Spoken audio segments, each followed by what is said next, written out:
recent New York Times trend piece suggested that younger women are trading in their thongs for granny panties, in part thanks to feminism. Huh?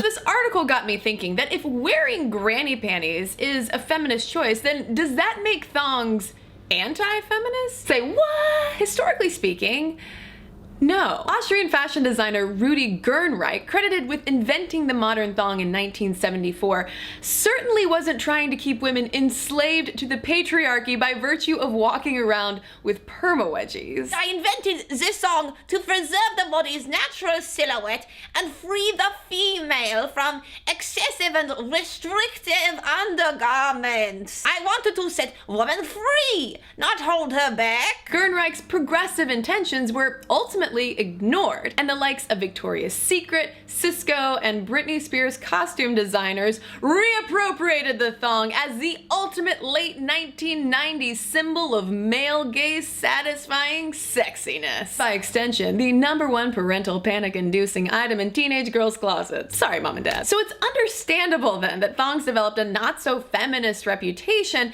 of being worn for the pleasure of gentlemen rather than the ladies wearing them. But I would argue that the popularity of granny panties today has a lot more to do with fashion than feminism. For one thing, the development of laser-cut underwear eliminated the threat of visible panty line, which made fuller back styles more feasible under tighter clothing. And it also makes sense that as high-waist styles became more popular in the 21st century, underwear fashions followed suit.